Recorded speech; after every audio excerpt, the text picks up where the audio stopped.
de YouTube del laboratorio para que más personas y más personas puedan conocerte. Vamos a poner un link a tu página también.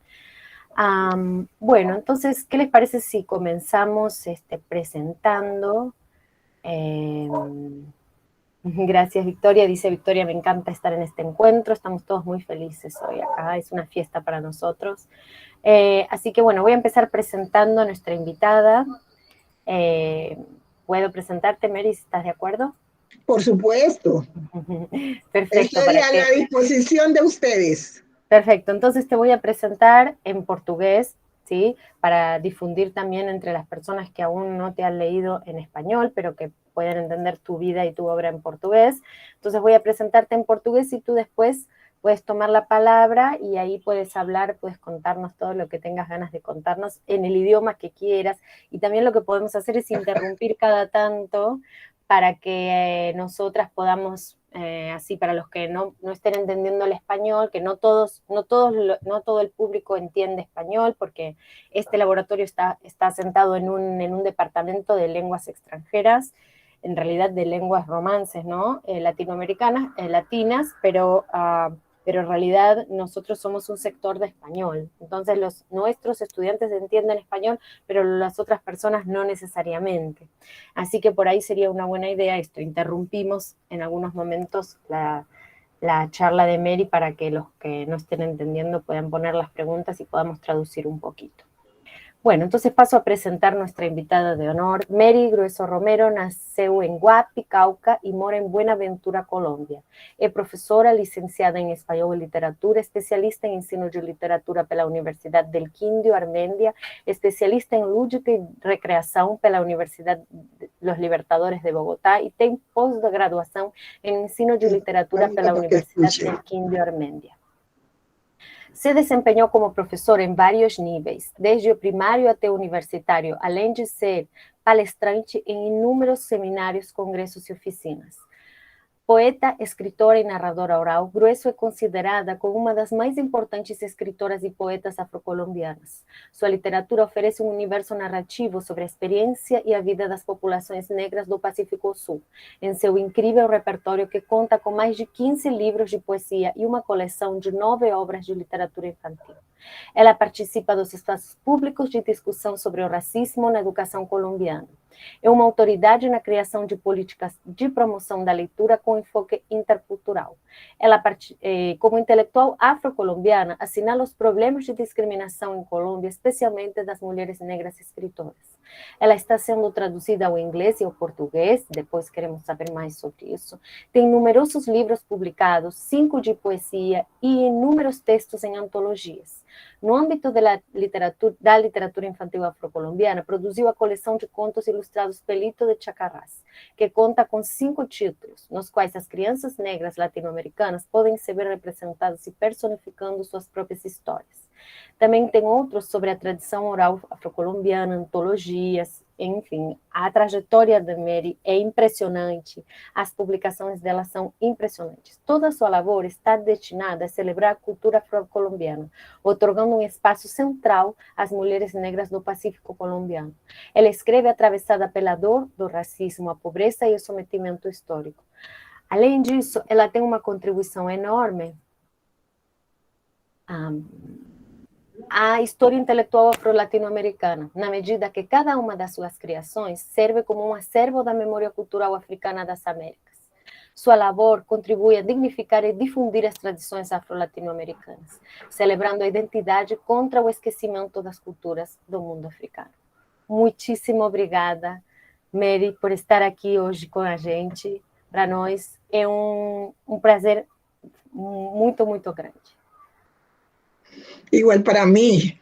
No, estoy pues con los pelitos erizados de poder verlas allí, de tener la oportunidad de hablar con ustedes, de estar tan cerca, así estamos lejas. Eso es muy importante. Esto es lo único bueno que nos dejó la pandemia, pues. Que podemos acercarnos estando lejas. Un placer. Entonces estoy a la disposición de ustedes preguntan y entonces yo contestaré y lo que no, pues nos ponemos de acuerdo y lo investigamos. Perfecto. Muchísimas gracias, Mary. Bueno, entonces, ¿quieres que hablemos directo a preguntas? Como quieran, ¿por dónde podemos empezar? Y entonces, eh, de acuerdo a lo que la conversa de, porque hay que uno Perfecto, arranca con algo y eso pues sirve para abrir un espectro muy amplio sobre lo que se quiere saber. perfecto. Y dejaríamos las preguntas luego para más adelante, pero No, como como quieras quieran tú. quiero. Entonces empieza por donde tú quieras.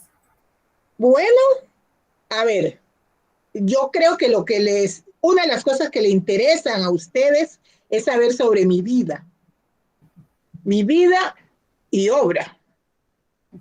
Mi vida, soy una mujer negra del Pacífico colombiano que nació en un municipio que se llama Guapi, en el departamento del Cauca. Mis padres, Wilfredo Grueso Vallecilla y Eustaquia Romero de Grueso. Fui única hija de mi mamá, pero no vayan a creer que mi mamá me mimó, ¿eh? Por ser única, no. No, señor. Tuve la suerte de que tenía un abuelo materno que tuvo mucho dinero en su momento, pero mucho dinero. Hoy yo no sé qué tanto dinero haya sido, porque pues en esa época los negros no teníamos dinero. Los negros no teníamos fortuna y todos los negros éramos pobres. Entonces, si había un negro que hubiese salido de ese nivel de pobreza, la gente decía que había hecho pacto con el diablo. Porque como nosotros no lo hemos heredado, entonces la gente creía, pero ¿a qué horas consiguió dinero? Entonces tiene que haber hecho pacto con el diablo y entonces entra lo que es la oralidad, entra lo que es la tradición oral y vienen los mitos y vienen las leyendas a partir de allí.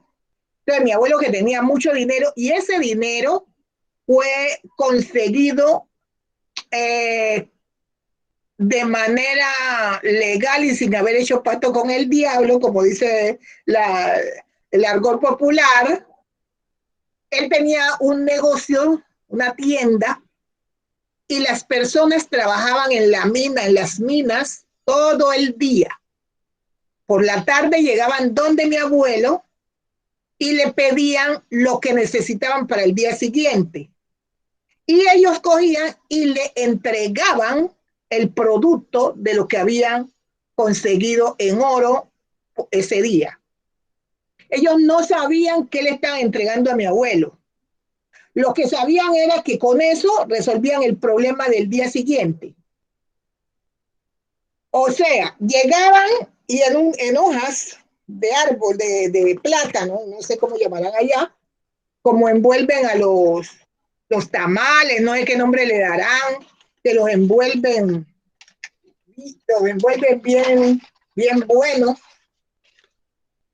y como así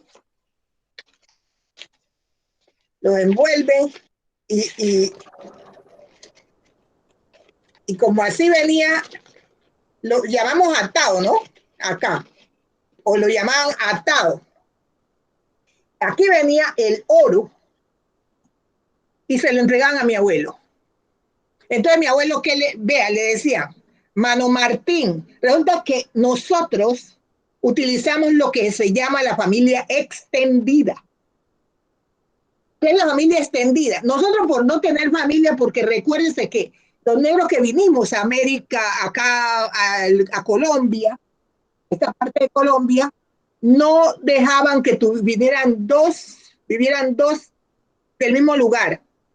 Y ahí que perdimos nuestra lengua, porque siempre trasciéramos del mismo lugar, lo mandaba cada uno para su lado para que no pudieran comunicarse y no pudieran volarse, no puedan conspirar contra los patrones. Entonces, cuando nosotros aún, los negros, en los pueblos, aunque no somos familia, formamos parte de la familia, que es el tío, que es el primo, que es el compadre, que es el hermano, que es el sobrino, porque eso es la familia extendida. Al no tener familia, nosotros nos hicimos a su familia. Y el pueblo era la familia, las personas del pueblo. Entonces, hermanos, la gente no decía hermano, sino mano. Mano Martín, véndame. Martín Romero se llamaba mi abuelo. Entonces decían, véndame un ciento de tabaco, una panela, 1 kilo de pescado seco, 1/4 de plátano, de pronto un atadito de café y el querosín, que era en ese tiempo no había electricidad, no había ni tan siquiera las velas, sino había unas lámparas que se hacían de latas, de unas latas de leche, y entonces le rompía en la tapa y se le metía un tubo, y por ese tubo se le metía una tela, se torcía bien esa tela, se metía por ese tubo y el resto iba al fondo de la lata. Entonces eso se embebía de petróleo. Y uno la prendía y tenía luz todo el tiempo, lámparas de petróleo. Entonces, para eso, cuando hablamos de querosín, decía la gente, es el mismo petróleo. Igual ahora todavía dicen querosine. Entonces, mi abuelo daba eso y el otro le entregaba el atado que había playado en el de oro y no sabía ni siquiera qué era lo que le había dado ahí. De esa manera, mi abuelo se fue haciendo millonario, rico. Él iba y vendía eso, lo mandaba a vender y entonces venía pues la cantidad de dinero. Cuando la gente se moría o cuando estaba enfermo, nosotros no le hemos tenido miedo a la muerte. Ahora es que la gente pues como se ha pegado a tanta cosa, le tiene miedo a la muerte. Antes no. Entonces la gente se procuraba, cuando conseguía algún dinero, mandar a comprar las tablas, eran 12 tablas para hacer su ataúd, porque no habían casas de velación, no habían funerarias, no había nada de eso. Entonces, con una docena de tablas se hacía el ataúd. Y la gente mandaba hacer su ataúd y lo tenía en el pecho, para que cuando se muriera, los dolientes, o sea, los familiares, no tuvieran que salir corriendo a buscar tablas para hacerle el ataúd, sino que allá arriba estaba. Pero si se moría alguien de la comunidad, lo prestaba. Iban para que le prestaran el ataúd, entonces uno prestaba el ataúd, pero ya sabe, comadre, que me lo va a devolver de la misma madera, que sea chachajo o que sea pino. Yo no quiero cualquier madera para mi ataúd que vaya a embaratar en la primera de cambio. Entonces el otro ya miraba de qué era el material y devolvía el ataúd o las tablas de la misma manera. Entonces, la persona decía, cuando yo me muera, el que se encarga de mi entierro, de mi mortaja, esa persona que se encarga de eso le van a dar mi terreno que tengo ahí en Balsitas, por ejemplo. Ese terreno es para la persona o la persona que me entierra.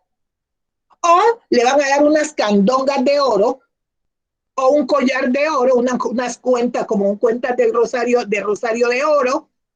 Así que el que me entierra le dan eso. Entonces ya los familiares sabían que cuando se muriera esa persona, si cualquiera de la comunidad se encargaba de hacerle el ataúd, de lo de la velación, de lo del entierro, de las 9 noches, de la bebida. Entonces, cuando ya se terminaba todo ese proceso, los familiares le iban a entregar el terreno o las alhajas que se había comprometido la persona que moría. Esa era como una parte. Entonces, mi abuelo tenía muchas cosas de esas, porque como él tenía el almacén, entonces le iban a decir, vea, tío Martín, mano Martín, compadre Martín, como fuera, que se ha muerto mi tío, mi papá, y él dijo que el que lo enterraba le diéramos tal cosa. Entonces mi abuelo se encargaba de todo y al final, al día noveno, la novena y al décimo le estaban llevando pues las cosas que el señor había dicho. O mi abuelo mandaba a tomar posesión del terreno que había dejado, las tierras que había dejado. Hasta ahí vamos. ¿Qué necesitan preguntar? ¿Alguien te preguntas? ¿Alguien precisa? Tenemos aquí algunas preguntas. Mm, tenemos algunas preguntas, Mary. ¿Quieres que te comente cuáles son? Sí, Bueno, para que no nos vaya. Victoria preguntó, ¿por qué has elegido la literatura infantil? Y María Liz se preguntó, antes de todo quiero agradecer por darnos esa oportunidad increíble. Me gustaría saber cuáles fueron sus referencias literarias a lo largo de su trayectoria. Creo que podemos empezar por esa pregunta sobre cómo te acercaste a la literatura infantil. Ok, me acerqué a la literatura infantil primero, porque de pequeña mi mamá me cantaba. Desde pequeña, acá utiliza, a los niños se le cantan arrullo, se le canta, desde que está pequeñito, dormite mi niño, ¿qué tengo que hacer? Lavar los pañales y sentarte a coser. Urutagua, urute, niño lindo, no lloré. Si ese niño se durmiera, yo le daba medio real. Y después cuando despierte se la volvía a quitar. Ah, entonces, así le van cantando a uno de pequeño. Luego mi mamá le gusta mucho la poesía y ella cuando está haciendo los oficios, entonces ella empezaba a declamar poesía. Había un escritor, Arciniegas, Ismael Enrique Arciniegas, colombiano, y ella sabía unos poemas de él que yo aún lo recuerdo de tanto oírla a ella. Entonces allí empezó mi gusto por la poesía y los cuentos, mi papá los decía. Ahora, la literatura infantil fue otra cuestión ya después que yo, diga usted, un día cualquiera me pongo a pensar, cuando yo estudiaba la literatura infantil nuestra, era la de los hermanos Green, era la Caperucita Roja, que la Blancanieves y los siete enanitos. Sí, todo eso. Y hay otro escritor acá que se llama Rafael Pombo. Entonces también nos ponían a leer a Rafael Pombo, nos contaban de la pobre viejecita que no tenía nada que comer, sino carne, fruta, dulce, queso, huevos, pan y pez. No tenía nada que comer la pobre. Entonces, ese era como Pombo, y el otro que se pasaba pescando en un balde, todo el día pescando en un balde de mamá Leonor, entonces pescaba y no cogía nada, pues. Entonces, esas literaturas eran las que nosotros teníamos y nos enseñaban en el colegio.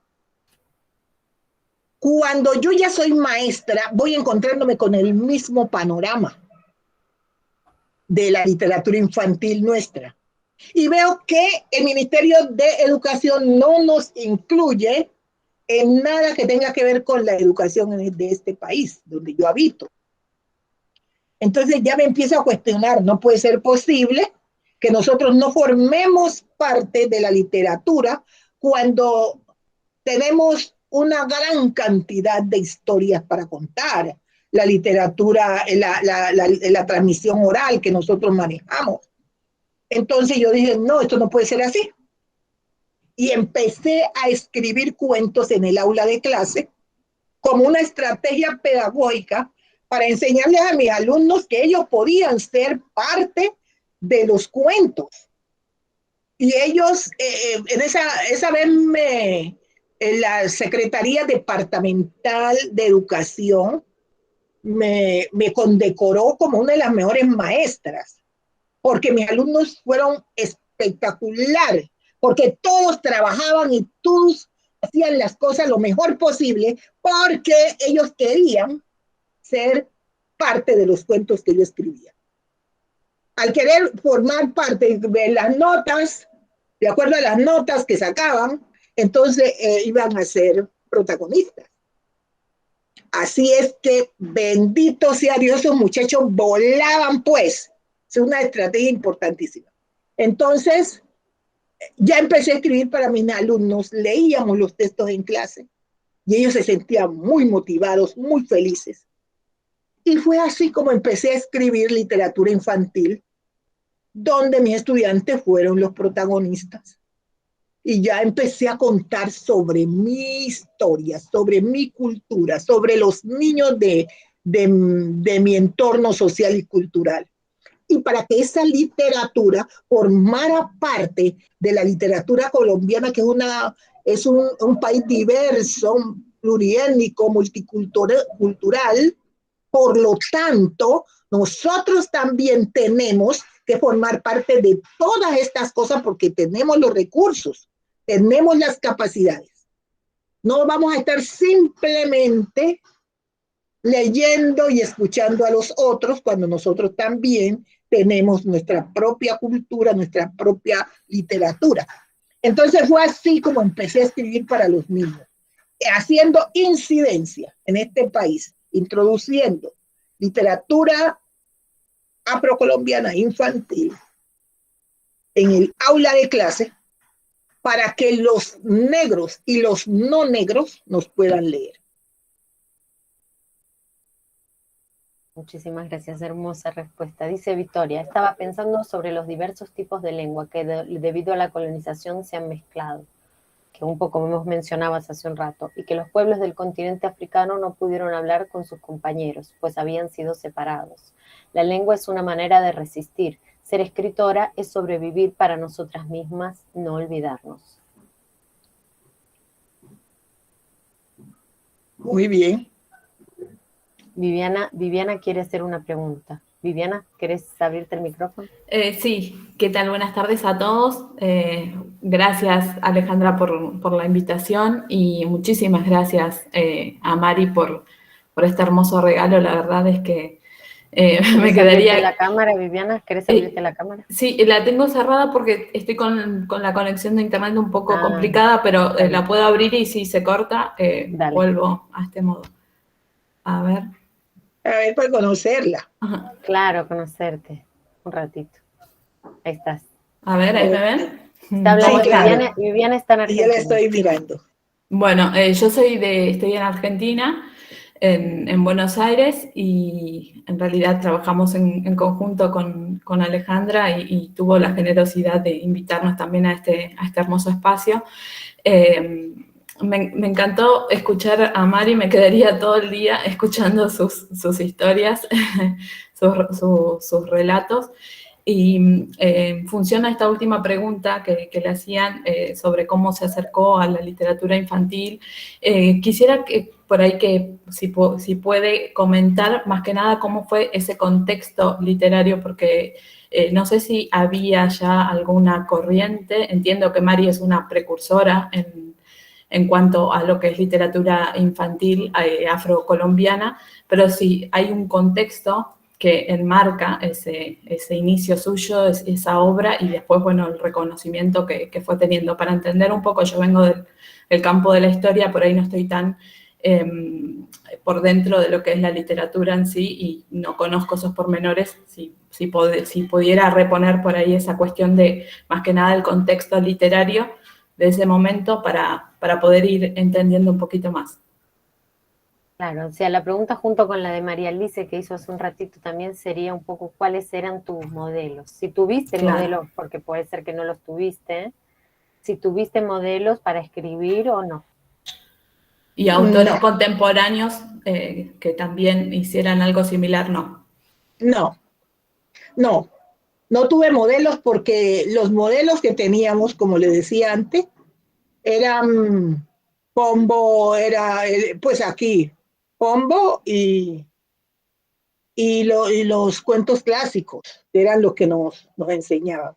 A nosotros nos tocó acostumbrarnos a leer los cuentos de las personas mayores, porque no era que habían escritoras directamente para escribir textos de niñas y niños, sino que nos tocaba leer los textos de personas mayores.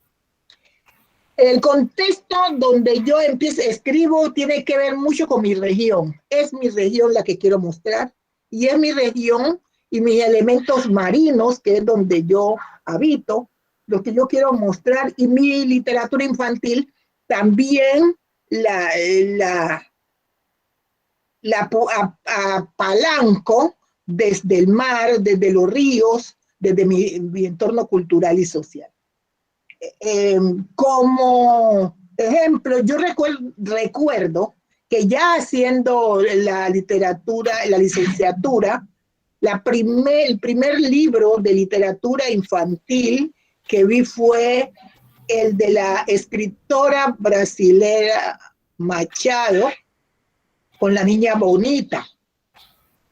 O sea, el primer texto de literatura infantil donde incluían, donde una negro era protagonista fue en La Niña Bonita, de la Alicia Machado, me parece que ya. Ana María Machado, sí, acá es. Ana María Machado. ¿Y qué pensabas de ese cuento? Porque ese cuento me genera muchas preguntas a mí, de cómo una niña, esa misma niña que está ahí representada, ¿cómo lo podría leer? No sé. Inclusive ese cuento fue prohibido en Europa, porque, bueno, contanos vos cómo lo leías vos. No, para mí, yo lo que veía ahí era la imagen de una niña, la primera niña negra que vi en un cuento. Eso. Yo no me puse a pensar en su fondo del texto como tal, sino me fui en la estructura superficial. O sea, ver que en un texto parece una niña negra. Sí, ahí perfecto, fue. Perfecto.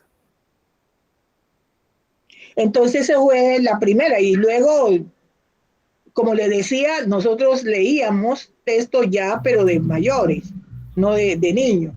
Lo anterior fue la tradición oral, como les decía, los cantos de cuando éramos niñas, que la mamá nos arrullaba, luego ya vinieron cuando íbamos creciendo, los arrullos que son cantos de niños. Cuando se mueren los niños menores de 7 años, entonces se les cantan, se les arrulla. Eso era lo más cercano que tenía tú en mi niñez. Más que los libros, es la oralidad. En tiempo de mi niñez, es la oralidad con quien yo me encuentro y es mi columna vertebral para todo lo que estoy haciendo a continuación. Eran los referentes. ¿Quién era en tu infancia? ¿Tu mamá? Mi mamá. ¿Dice qué? No, eso, ¿quién era? ¿Quién era la narradora ahí? ¿Quién era la que te contaba más? Mi papá. Mi papá era el narrador, pero mi mamá cantaba. Entonces, cuando era de cantar las rondas, mi mamá cantaba ronda, mi mamá cantaba los arrullos. Entonces, y mi papá narraba. En la casa reunía a la gente a escuchar a mi papá narrar cuentos. Yo soy una mujer que vengo de la oralidad. Y cuando yo les presento a ustedes la muñeca negra, es un paso que he hecho de la oralidad a la escritura. Porque lo que cuenta el libro es una historia de cualquier niña del Pacífico en su momento, en esa época. No teníamos juguete, no jugábamos ronda, jugamos con conchitas de mar, hacíamos bolitas, que buscamos comida y la cocinábamos así, pero no teníamos una muñeca, no teníamos nada de estas cosas que hay hoy. Entonces, las mamás se inventaban y se reinventaban porque los niños tienen derecho a tener sus juguetes. Y uno mismo los exige y lo siente esa necesidad, así no lo haya visto, como en el caso de la niña que quería una muñeca que fuera como ella. Entonces, eso es una historia verdadera hasta cierto punto en el Pacífico.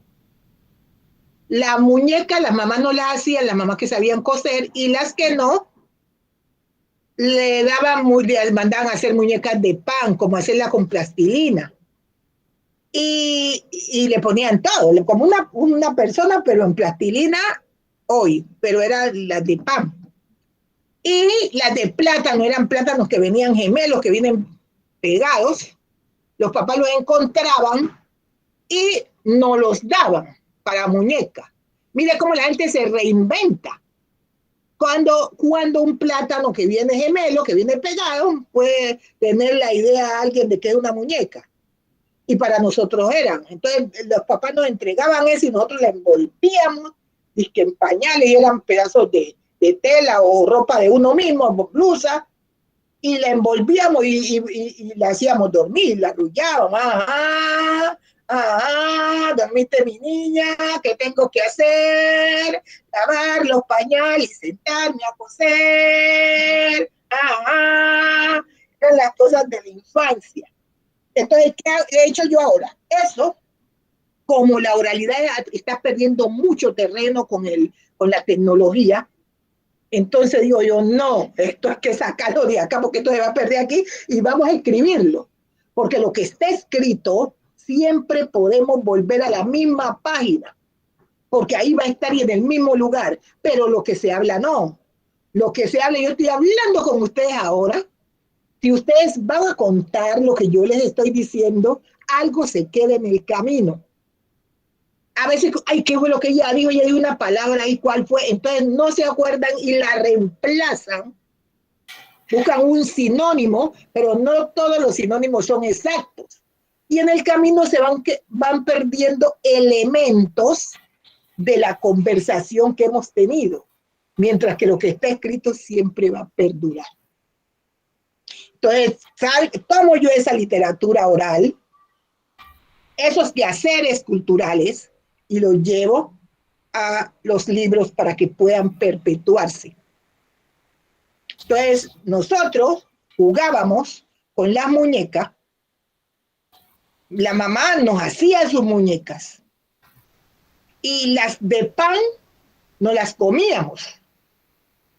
Si alguno de ustedes leyó el libro La Muñeca Negra, va a encontrar que nos comíamos la muñeca de plátano y nos comíamos la muñeca de pan. Y hacíamos lo que generalmente hacían acá los mayores. Cuando nacía un niño había que bautizarlo.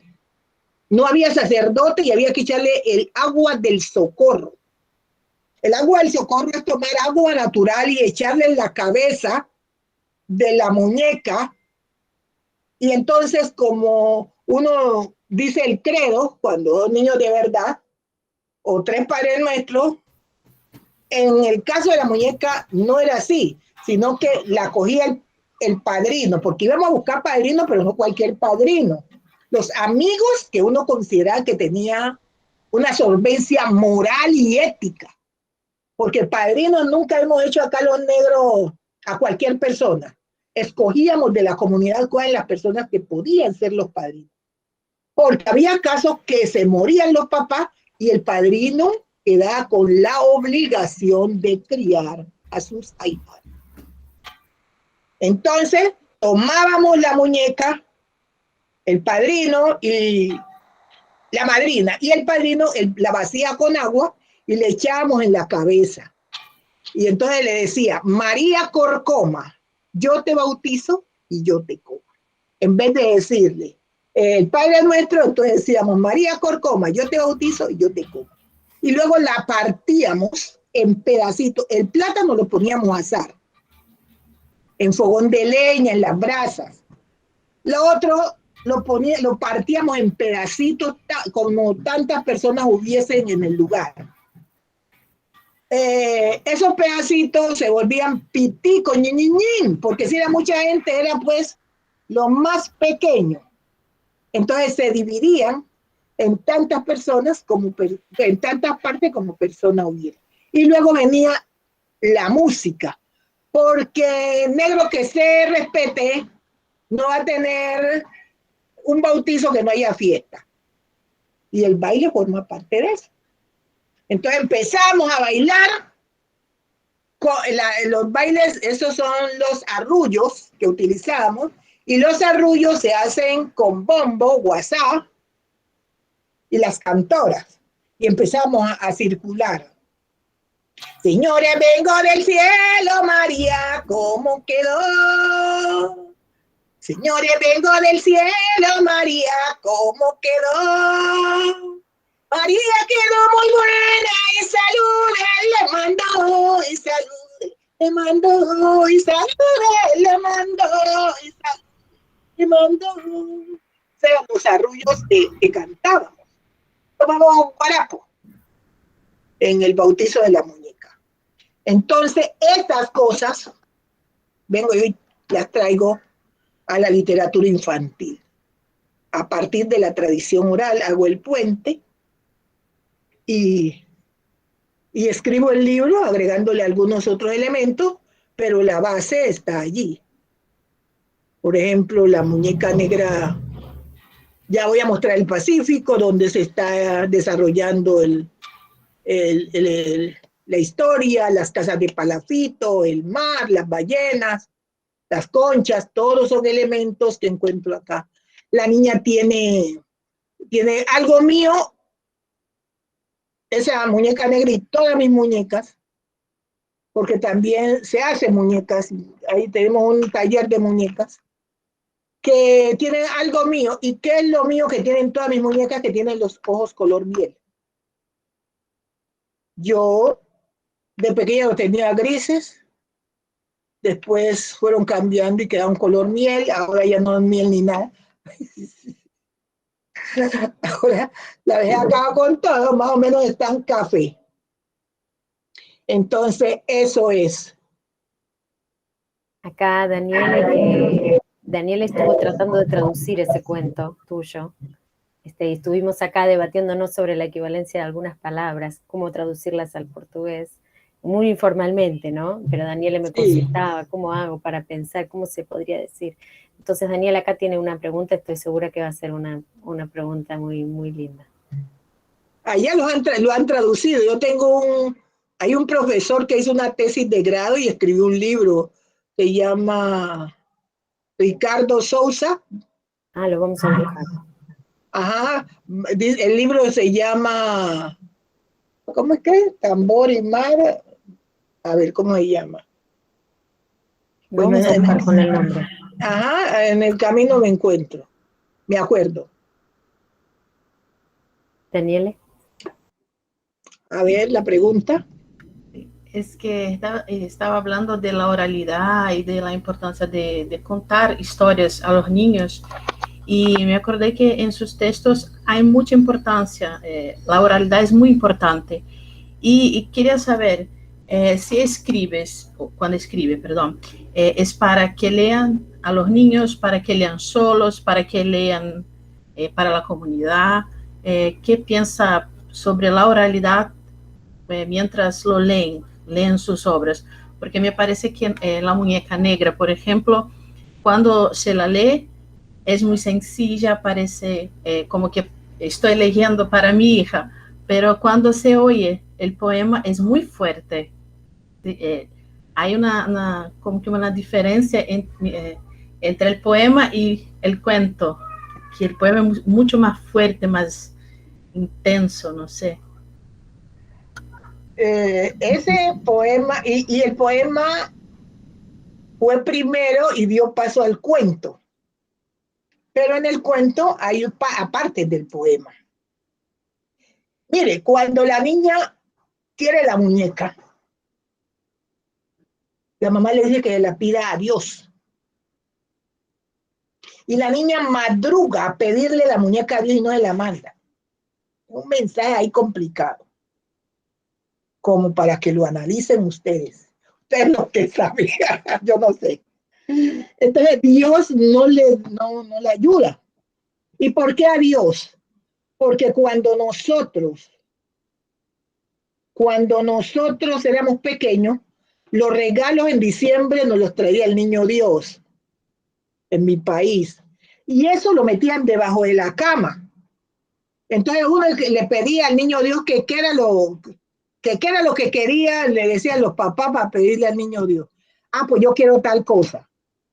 Entonces, por la noche del 24 de diciembre, uno casi no podía dormir, pendiente a ver qué el niño Dios le iba a traer y a ver a qué hora llegaba el niño Dios y le metía el regalo debajo de la cama.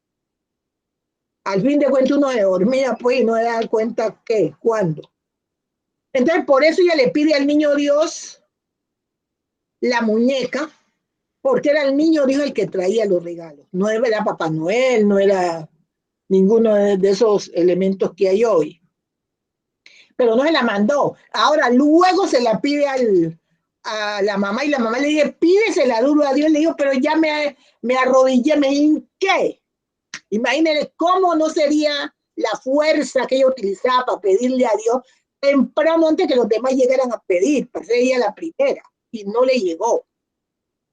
Entonces luego espera que el papá venga y le dice al papá que le compre la muñeca. Le dice el papá, ¿y quién dijo que muñeca negra del cielo manda a Dios? Busca tu pedazo de trapo y hace tu muñeca vos. Ahí hay otro cuento, hay otra parte que también tienen que analizar ustedes. La niña va a llorar porque ella no sabe coser. Pues el papá le está diciendo, oye, si tú no haces lo tuyo, no hay esperanza, porque ella no te da ni nada. Entonces, está suavecito, ¿sí? El cuento suavecito, pero si usted mira la estructura profunda, va a encontrar otras cosas allí. Seguro que las va a encontrar. Entonces la mamá busca en la ropa de ella un pedazo de tela que parezca al color negro y encuentra una falda café y resuelve la situación, haciéndole la muñeca a la niña. Se desenreda pues el nudo, porque el problema ahí es que la niña quiere una muñeca que sea de su color y que sea como ella, que tenga los ojos de chocolate y la piel negra. Esa es una exigencia de ella, pero entonces ella está buscando su identidad. Es cuestión de identidad allí. La niña, en mi época había muñecas como, no eran plástico, era otro material, y entonces el pelo quedaba marcado nomás en la cabeza de la muñeca y los ojos azules, pero eran unas cosas tiesas. Bueno, no me acuerdo en qué material. Y entonces la niña no quería, muñeca, no, ella no conocía muñeca, pero la mamá le decía muñeca y entonces, ya ella que tenía una idea de lo que era una muñeca, pero quería que fuera como ella. Entonces ella está buscando identificarse, identidad. Yo soy negra, necesito tener mi juguete que sea como yo. Así que ni tan simple ese bendito cuento, ¿eh? Si le buscan la estructura profunda van a encontrar más de otro enredo por ahí. Cascarita que les puse ahí para que ustedes resbalaran. No, y también otra cosa es la relación con la mamá, ¿no? Que cuando dijiste esto de que mi mamá no me consentía, me hizo acordar a esa mamá que tampoco dice que sí y que está bastante angustiada, parece que tiene como otros problemas que están atrás y que no se dicen. Ajá, mi mamá acá en la muñeca estaba preocupada por mi problema. Pero resulta que mi mamá no me consentía porque ella no me crió. Yo desde antes de los 2 años me fui a vivir con mi abuelo porque a mi abuelo le ocurrió que él me tenía que criar y educar. En ese tiempo, un hombre negro querer educar a una nieta en los años 40, finales de los 40, eso es una cosa rara. Pero mi abuelo se le metió en la cabeza después de tener como 18 nietos que él me tenía que educar. y criar y educar. Y mi mamá no tenía más hijos sino yo. Mi papá tenía más hijos, pero mi mamá no tenía. Entonces, para mi mamá fue muy duro tener que dejarme ir porque la gente le dijo, si usted no la deja, después su papá se muere y va a morir ofendido con usted porque no le dio la niña. Y eso para una gente negra, eso era horrible. Entonces, esa fue la cosa. Entonces, mi mamá no me mimaba porque no, ¿a dónde me tenía? No me tenía en ninguna parte. Con mi abuelo. Excelente. Dice Victoria, voy a leer las preguntas de Victoria y ahora van a hablar María Elisa y Viviana que también tienen preguntas. Victoria está muy, muy contenta con lo que estás diciendo y dice, es una grande griot, has merecido la titulación, un aprendizaje que el alumno puede reconocer en la historia, darle más ganas de estudiar y criar su autoestima. Eso con respecto a las actividades que estabas contando antes. Y después Victoria dijo, pensé en las muñecas Abayomi que se hacen con los pedazos de paño. Hagan una búsqueda, vale la pena.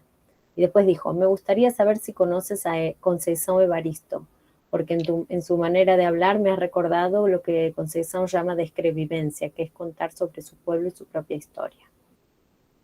Sí conozco a Conceição Evaristo, hemos estado en una misma mesa en el Brasil, entonces sí la conozco, inclusive me regaló un libro. Qué bueno. Sí.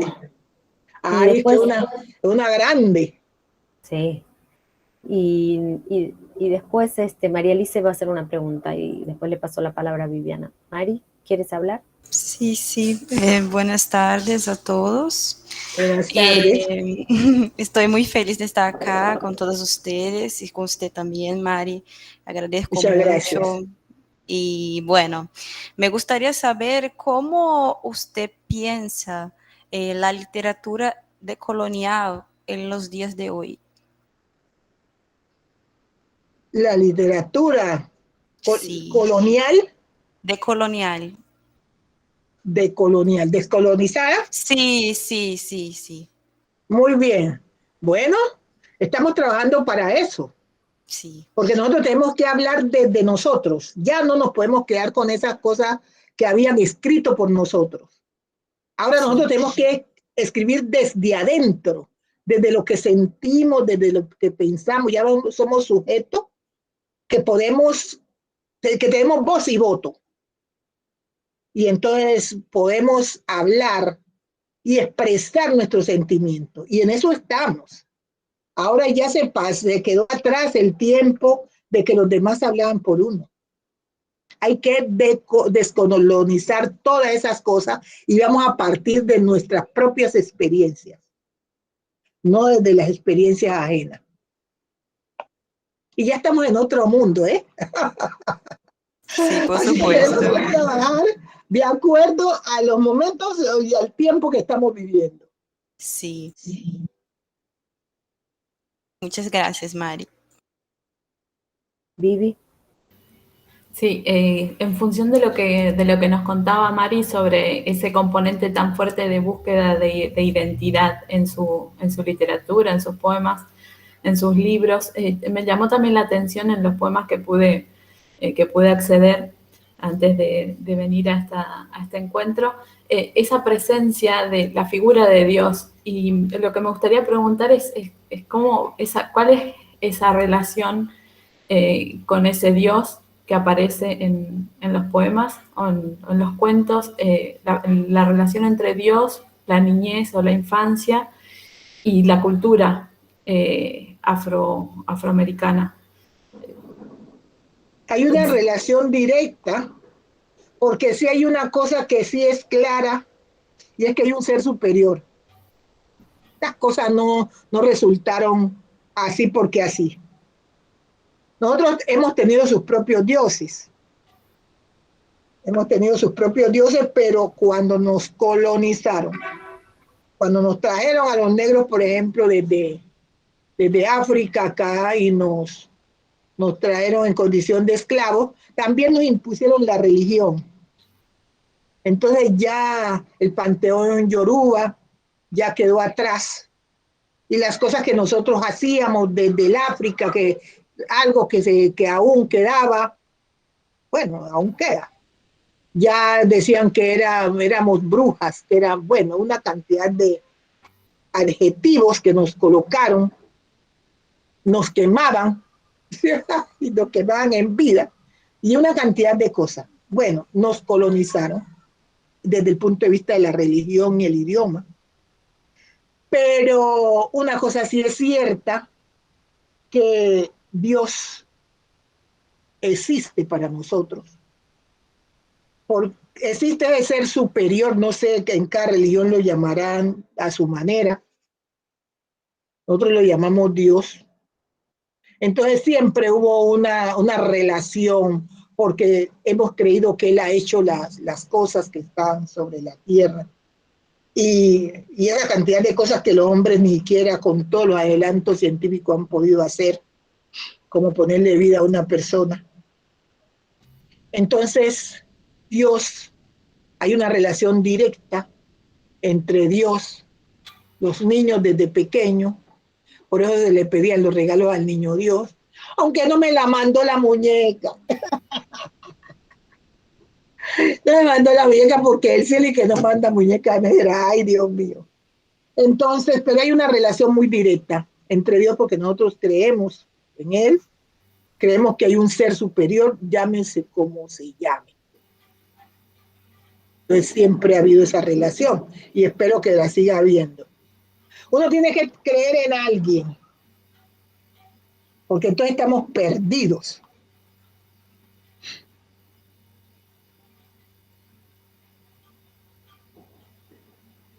Gracias, Mari.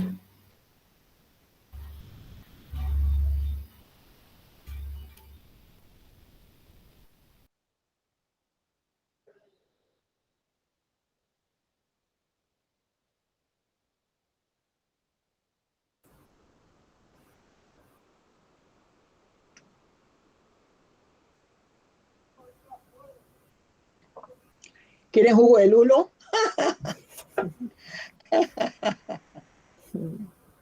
¿Conocen el lulo? No, ¿qué es, Mari? Cuéntanos. Es una fruta ácida, un poco ácida. Acá hay una cantidad de frutas que no hay en muchos países. Sí, acá también. Estamos tratando de traducir eso, el plátano, ¿cómo es que se llama en la muñeca negra? El plátano, ¿cuál es el que hacen con de la muñeca? ¿El plátano doble, el plátano gemelo? El gemelo, sí. No sabíamos cómo traducirlo. Mujer negra, tambor y mar, me parece que se llama. Sí, ahora lo encontramos el libro, así que después vamos a ver. En internet está. Sí, lo conseguimos, ya tenemos el link. Y yo me quedaba otra pregunta también para hacerte, ya que te vemos ahí llena de una biblioteca enorme, hermosa, que tenés ahí atrás. Sí. Tengo unos hermosos libros. Entonces quería yo preguntarte cómo se siente, cómo te has sentido. Hermosos libros. ¿Cómo te sentiste, no, ser una persona que está en la frontera, un poco como ocupando lugares y espacios prestigiosos en universidades, siendo llamada a conferencias ¿no? internacionales, y al mismo tiempo, ¿no? estando en espacios públicos, ¿no? siendo honrada por tantas instituciones del Estado colombiano y también afuera de Colombia? Y al mismo tiempo, o sea, estás como, sos un poco parte de esa cultura prestigiosa y letrada en la universidad y todo, y al mismo tiempo con esa herencia y esa tradición que vos también tenés adentro, ¿no? Y que querés transmitir. ¿Cómo te sentiste como teniendo que mediar entre esos dos mundos? Bueno, me he sentido muy bien porque simplemente lo que le decía antes, lo que estoy haciendo aún es haciendo como el puente del uno al otro. Yo soy una mujer oral, aunque pues como usted dice, soy académica. El 18 me voy para España, a la Feria del Libro de Madrid, el 18 de este mes. Entonces, soy académica, voy a muchos países, pero como yo mi base es la oralidad y es la que no quiero perder y quiero que se perpetúe en el tiempo. Entonces, por eso escribo e involucro en mis textos lo que es la oralidad. Si usted ve mis libros de literatura, hay un libro que se llama Cuando los ancestros llaman. Aquí está. Cuando los ancestros llaman, usted aquí en este libro va a encontrar alabados, va a encontrar chigualos, va a encontrar alabados, chigualos, currulados, toda esa música ancestral nuestra. Los alabados, que son los cantos que uno hace a los muertos. Cuando la gente se muere, nosotros lo despedimos con canto, acá en el Pacífico, porque es una manera de desahogar. Cuando uno canta, desahoga esa angustia, ese sentimiento de pérdida, y lo utilizamos ahí por medio de los cantos. Entonces es un canto triste que es muy diferente al currulado, que es más alegre, que es la música, es el baile, que es diferente también a los arrullos, como el que le canté ahora, porque el arrullo parece mentira, pero las mujeres negras prefirieron confabularse con las parteras o comadronas para ahogar los hijos en el momento que iban a nacer y no dejar que nacieran para ser esclavos, para ver que los marcaban.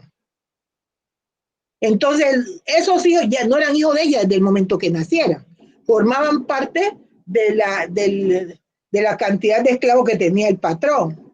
Entonces, ellas empezaron a confabularse y el niño lo ahogaban antes de hacer. Entonces, cuando nacía muerto. Para la mujer negra ese era un triunfo, que el niño había muerto y no quedaba de esclavo, y además ese no era su hijo cuando ya nacía, porque pertenecía a otro.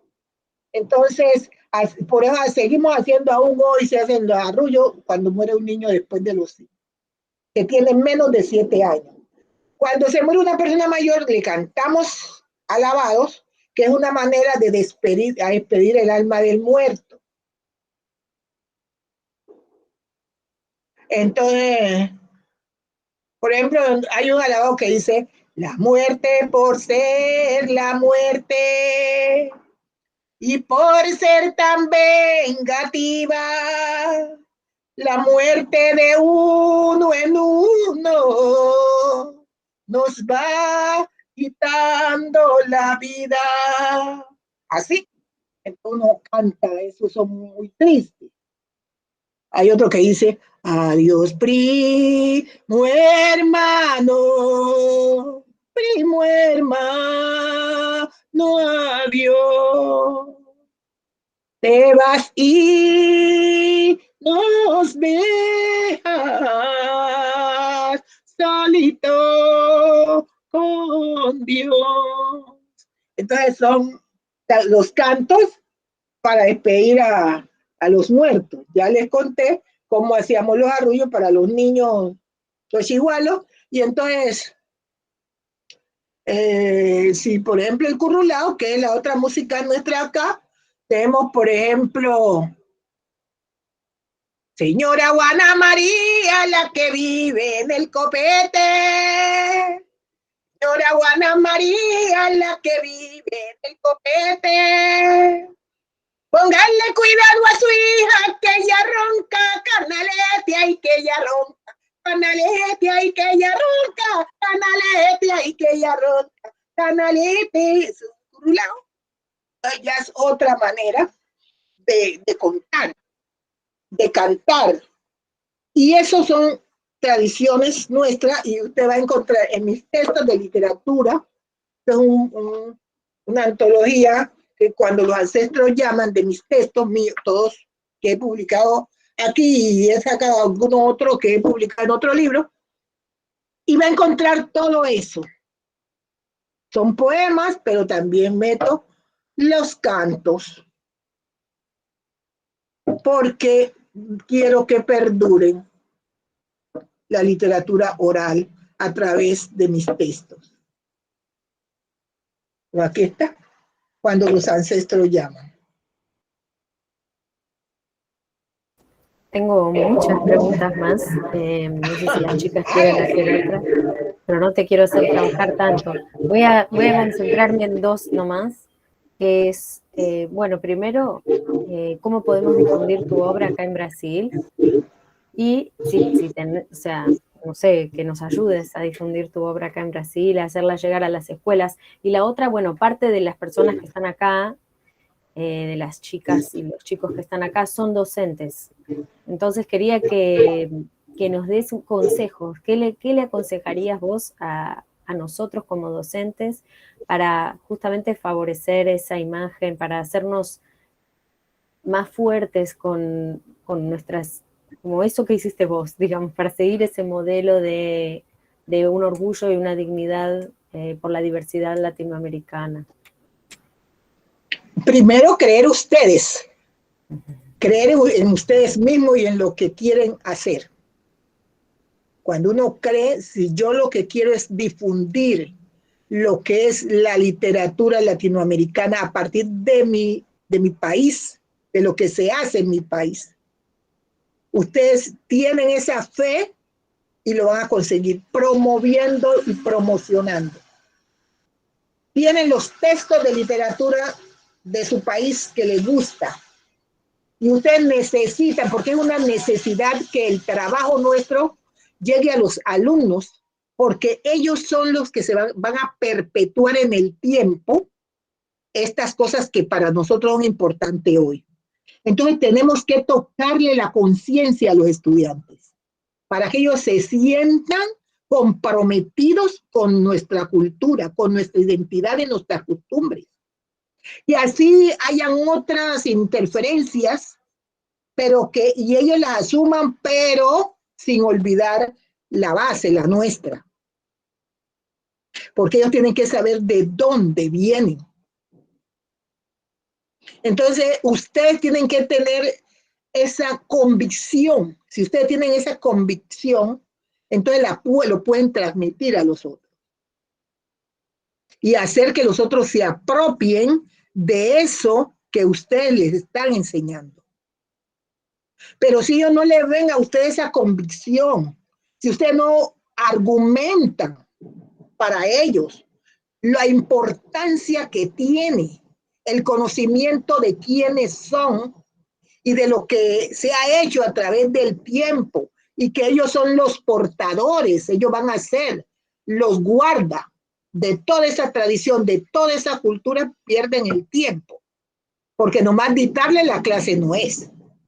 Hay que hacer que los estudiantes críen conciencia o tomen conciencia de que la cultura es inherente al ser humano, sea de donde sea. Así que primero ustedes, y a medida que ustedes lo puedan, se sientan comprometidas, así mismo van a comprometer a los estudiantes. Muchas gracias, Mary. Aquí dice Keren, tenemos aquí una profesora de la UERJ que es colombiana y dice, hola Mary, se llama Keren, y dijo, hola Mary, es un honor escucharla, te conocí durante la pandemia por medio de unas entrevistas en YouTube y me enamoré de la manera como narras y cantas la cultura afrocolombiana. Me enorgullece saber que una compatriota mía, una mujer negra colombiana, se está escuchando en el mundo. Muchas gracias, muy amable, Dios le pague.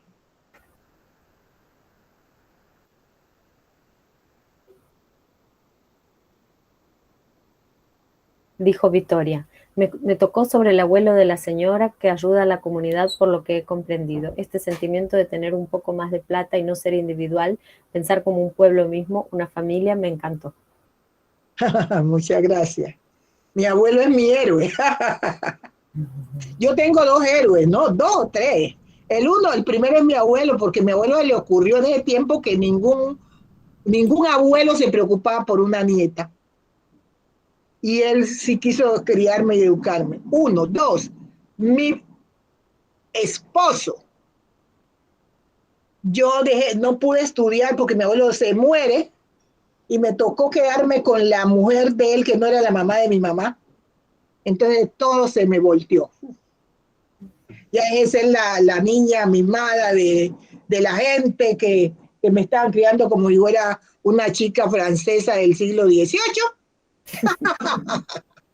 porque la madrastra, la mujer de mi abuelo había sido criada por una señora que se había casado con un francés y las costumbres de la casa eran francesas todas, la cultura, todo. Entonces, pues a mí me están criando, esa señora al casarse con mi abuelo también llevó esa cultura a la casa, pero mi abuelo se muere y la cosa es mi daño. Entonces, la otra persona fue mi esposo. Empecé a escribir, ustedes deben haber encontrado por ahí, que empecé a escribir a partir de la muerte de mi esposo.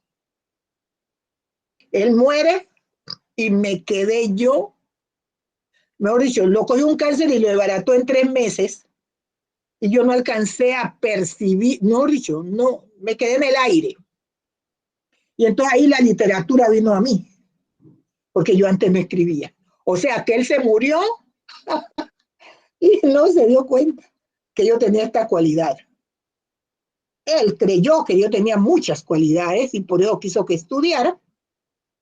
Cuando yo no quería estudiar, me dijo, yo no sé usted por qué no estudió, pero ahora va a estudiar. Usted es tan inteligente que no tiene ni idea de lo inteligente que es. Y va a estudiar. Y yo dije, ¿quién? Yo no estudio. Una mujer vía estudiando, qué vergüenza. Entonces yo cogí un avión y me vine para donde mis papás. Pero como tenía que volver, cuando volví ya estaba matriculada. Entonces me tocó que asumir. Entonces mi esposo fue otra de las personas que creyó mucho en mí. Y se movió de tal suerte para que para que yo pudiera estudiar. Cuando terminé la normal, nos cambiamos de ciudad, de Coapi, nos vivimos a Zarzal, donde está mi papá, y posteriormente a Buenaventura, que es donde vivo hoy, donde estoy hoy en este momento. Entonces mi abuelo apostó mucho a mí, apostó mi esposo también, y otras personas que también han apostado. Mi papá, mi mamá, sino que mi papá y yo estábamos unidos en contra de mi mamá. Mi mamá quería que estudiara y mi papá decía, si ella no quiere estudiar hay que darla quieta, que no solo del pan vive el hombre. Y cuando, y cuando yo ya estudié, que terminé la normal, mi papá no cabía por una puerta en la felicidad. Y cuando me presenté en el encuentro de poetas colombianas del Museo Rayo, que es un escenario que tenemos aquí en Colombia, donde uno puede, a partir de ahí, es como láncese al mundo, pues. Nos dan la oportunidad de que nos conozcan. Y las mujeres negras hemos tenido mucha oportunidad con el Museo Rayo para que nos conozcan, y yo entre ellas. Entonces yo fui a un encuentro al Museo Rayo y mi papá me acompañó. Oiga, y cuando mi papá, yo termino de decir mis poemas y la gente empieza a aplaudirme, mi papá levanta en un solo pie y daba vuelta con un pie y decía, esa es mi hija, carajo, esa es mi hija, carajo. Yo nunca me he olvidado eso. Ay, Dios mío, eso fue terrible. No, yo no me he podido olvidar. Entonces hay mucha gente que ha colaborado conmigo, que ha creído en mí, que me ha ayudado. Y entonces hay un médico que se llama Antonio Sarria. También, él también no, siempre me ha valorado y no, usted va para adelante, usted va para arriba, usted va a ser una gran poeta. Bueno, siempre me daba ánimo y todo. Hay mucha gente que ha colaborado con esto. Entonces, bueno, le debo mucho, claro, y al más grande que es Dios, ¿no? A poder estar aquí, porque mi esposo viene ahora y no se las cree, a pesar de que él confiaba en mí. No se la cree, yo creo que se vuelve a morir. ¡Pum! Cae. Ay, no, qué cosa. Así que aquí estamos. Acá Mientras está Keren. estamos Sí. mi otro poquito de jugo y ustedes no van a tomar. Estamos todos con ganas de probarlo, ese jugo, Mary. Ahí está Hola. Keren, que quiere hablar contigo. ¿Cómo estás? Bien, Estoy bien, aquí en el gracias. carro, en el Uber. Estoy muy contenta. Nunca me imaginé que podría estar participando de una ponencia en la que estaría Mary hablando, sí, porque la conocí el año pasado y es increíble, de verdad que no consigo imaginar, estoy súper emocionada. La vida es así, mi amor, la vida es así. No, no me dejes llorar a mí también, porque entonces ahí cómo Estamos hacemos, todos aquí llorando nosotros. ya. ¿Cómo Porque hacemos? así que la conocí, pues ya le mandé mensaje a mi hermana que me comprara su libro y pues a mi mamá ahora que está allá, pues me lo va a traer, ¿no? Así para poder leerlo, porque lo único que he tenido oportunidad es de escucharla, así. En los videos, cuando declama sus poesías, narra partes de su libro y pues es súper emocionante para mí porque así como ella, mi contacto con la literatura infantil fue también a partir de los cuentos, pero en cassette.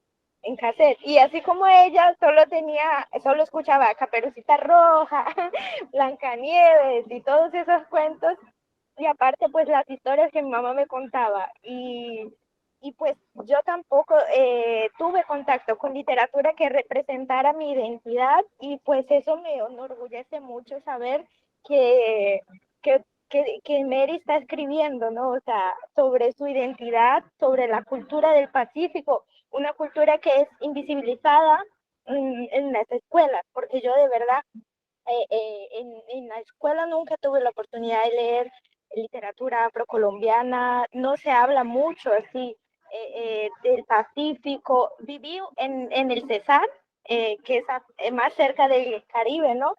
Sí, el Fue, Caribe. fue la primera vez que tuve contacto, porque yo crecí, nací en Pereira, pero viví también en el Cesar, y fue la primera vez que tuve contacto con más personas negras y niños y niñas negras.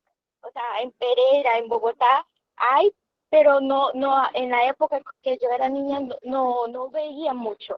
Entonces fue muy impactante conocer otra cultura, otra realidad, convivir con la cultura del Caribe y pues saber que tú estás presentando la cultura del Pacífico es muy hermoso porque cuando escucho también música del Pacífico, pues me encanta escuchar la marimba y es maravilloso, sí, estoy súper enamorada de tu obra, de la manera como interpretas tu poesía, ¿no? O sea, al contarla, la cantas, ¿no? Como dices.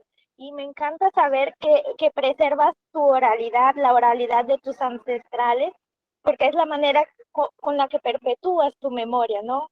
Tu identidad, tus costumbres, y cuando te conocí, pues me identifiqué mucho porque mi mamá hasta ahora me cuenta muchas historias y era la manera como ella tenía, ella puede transmitirme, ¿no? Un poco de su conocimiento, de su identidad también.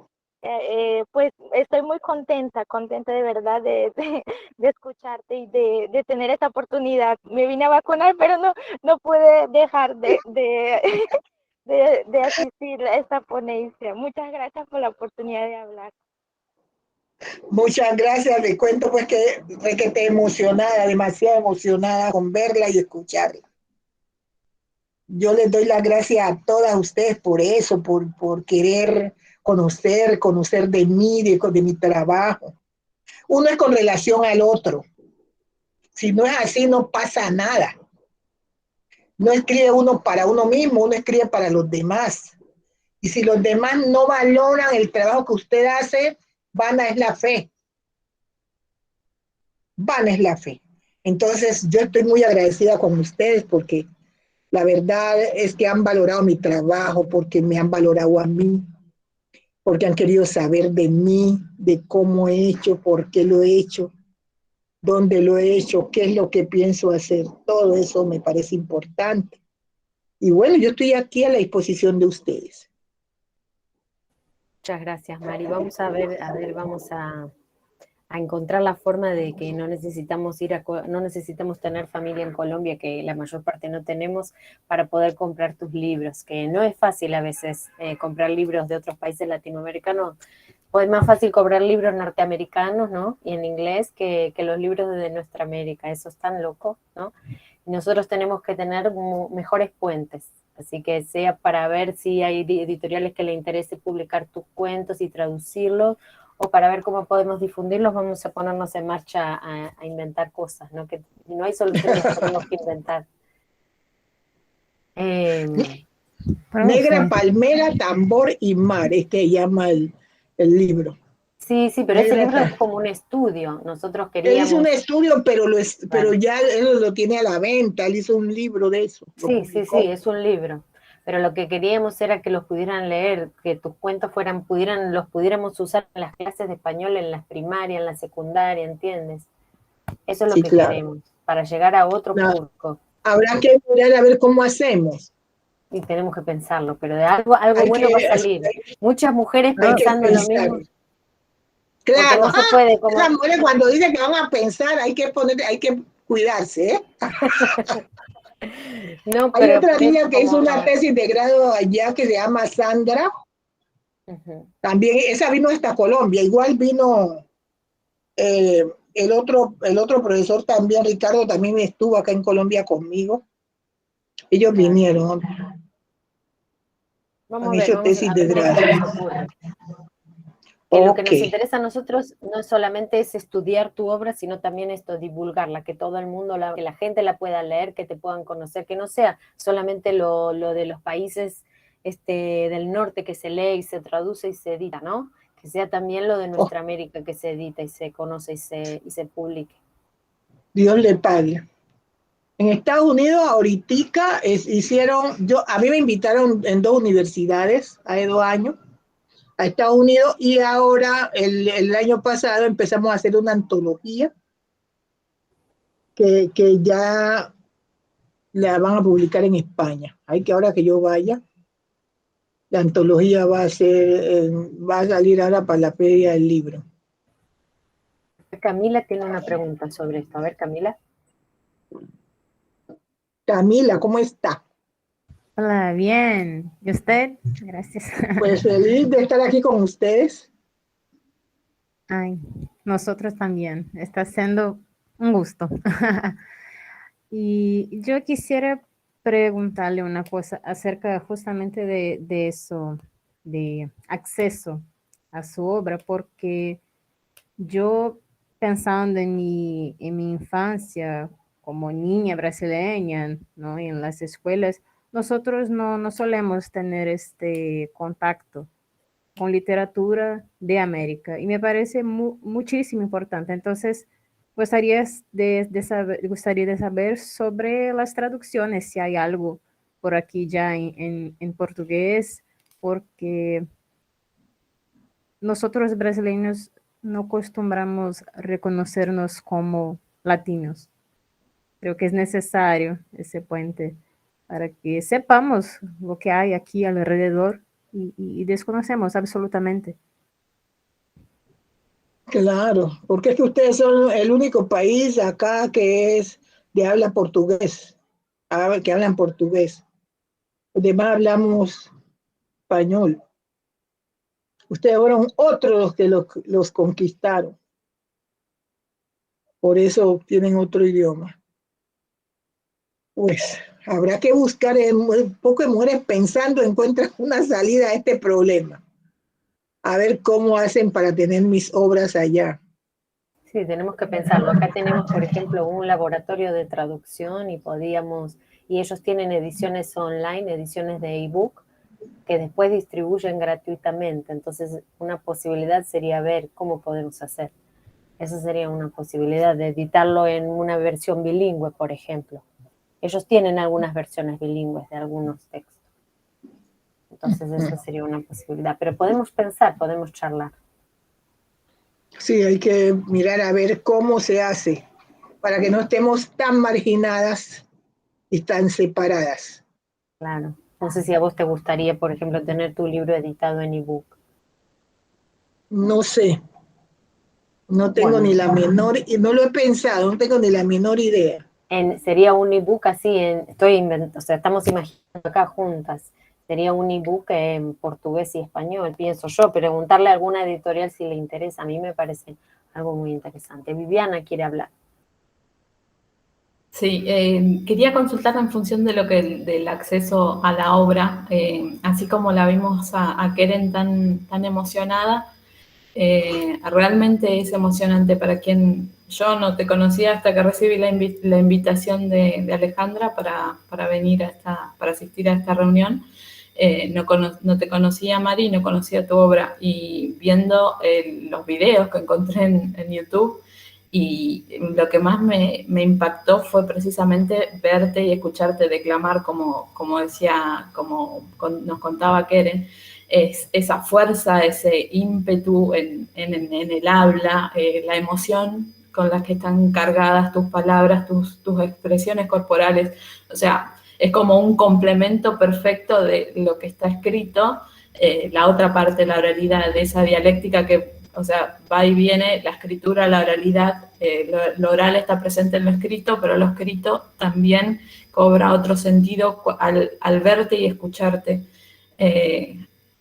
declamar esos poemas, por ejemplo. Y quería preguntarte si tenés algún proyecto así sistemático de poder grabarte declamando tus poemas, o no sé, la obra que consideres conveniente hacerlo para tenerte como ese registro que decís era tan importante para vos poder dejar registro escrito de esa cultura, pero también es importante rescatar lo oral que trae todo esa otra emocionalidad que es muy fuerte y es muy hermoso, porque sos una persona muy hermosa. Ay, muchas gracias. Bueno, ahí está. En 2 ocasiones hizo CD, pero todo eso se acabó y no he vuelto a decirlos. No he vuelto a sacar CD con mi voz. Entonces tocaría que volver a hacer grabaciones, porque ahí sí hay otro problema. Una cosa es que me escuchen y otra cosa es que me lean. Hay una diferencia tremenda en cuanto a leerme y otra a escucharme. Entonces, por ejemplo, la muñeca negra, pues, porque hay diferentes clases de lectura.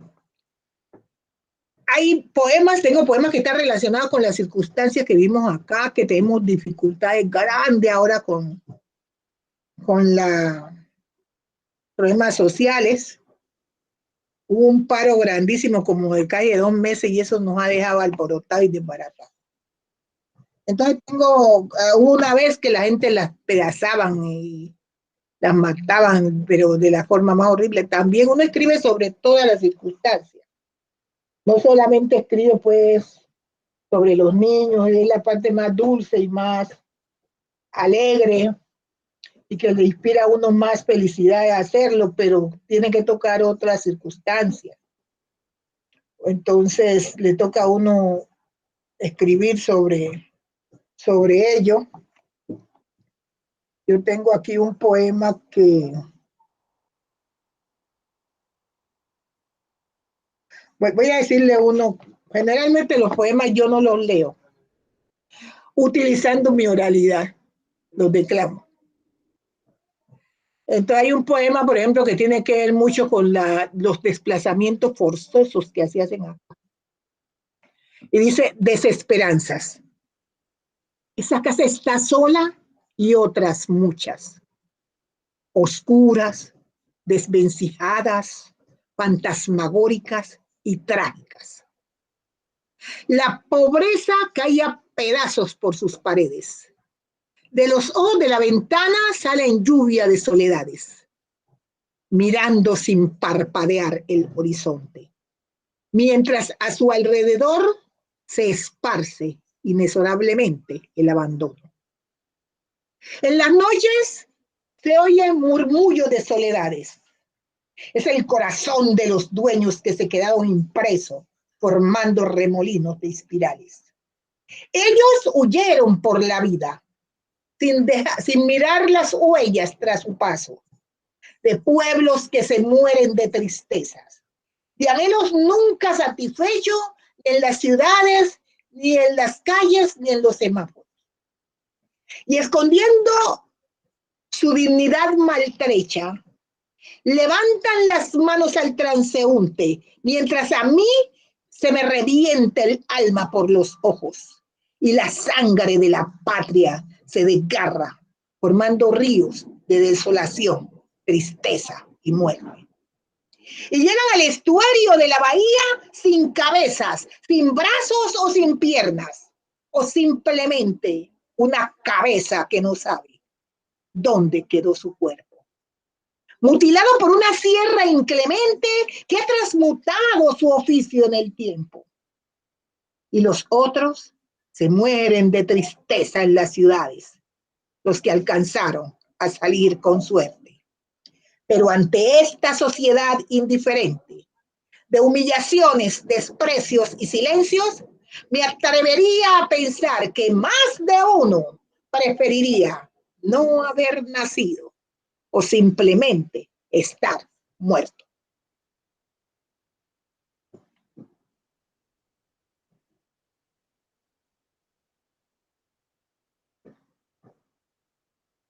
Ahí tienen. Muchas gracias, María. Nos faltó. Carolina quiere hablar.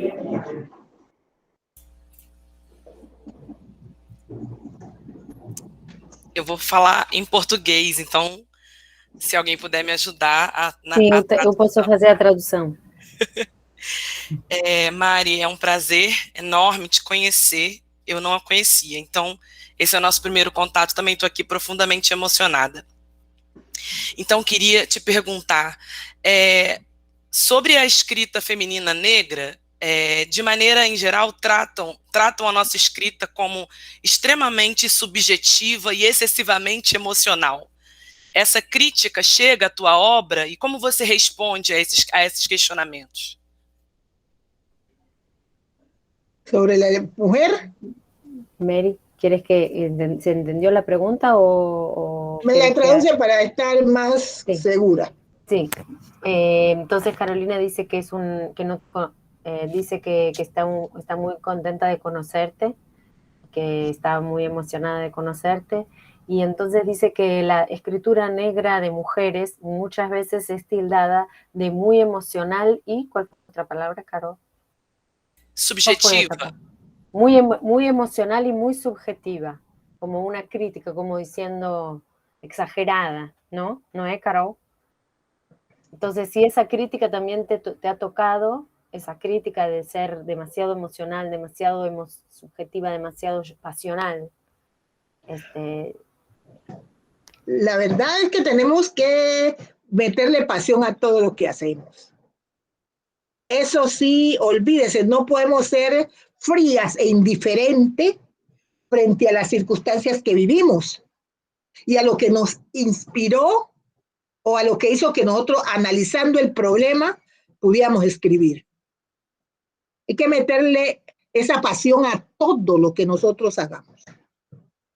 Pero lo que pasa es que, como siempre, lo que nosotros hacemos siempre le ponen algo para minimizar lo que estamos haciendo. Entonces, esos son recursos que buscan para querernos aplastar o para que nosotros no hagamos la cosa. Hay que ponerle sentimiento, hay que ponerle amor. Cuando yo me paro frente a un público y digo, ¿por qué me dicen morena si moreno no es color? Yo tengo mi raza y es negra, y negra me hizo Dios. Y otros enredan el cuento llamándome de color, es que para endulzarme la cosa y que no me ofenda yo. Yo tengo mi raza pura y de ella orgullosa estoy, de mis ancestros africanos y del sonar del tambor. Yo vengo de una raza que tiene una historia para contar, que rompiendo las cadenas alcanzó la libertad. A sangre y fuego rompieron las cadenas de opresión y de ese yugo esclavista que por siglos nos aplastó. La sangre en mi cuerpo se empieza a desbocar, se me sube a la cabeza y comienzo a protestar. Soy negra como la noche, como el carbón mineral, como las entrañas de la tierra y como el oscuro pedernal.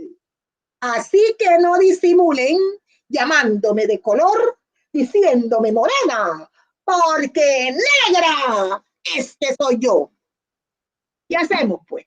Hay que meterle la berraquera y hay que meterle el sentimiento, hay que meterle la emoción a lo que uno está haciendo para poder llegar al otro, para poder tocar al otro. Así que digan lo que digan los demás, no sé. Yo le pongo emoción, yo le pongo sentimiento, yo le pongo amor, le meto ganas a lo que estoy haciendo para poder tocarle el sentimiento a cada uno de ustedes.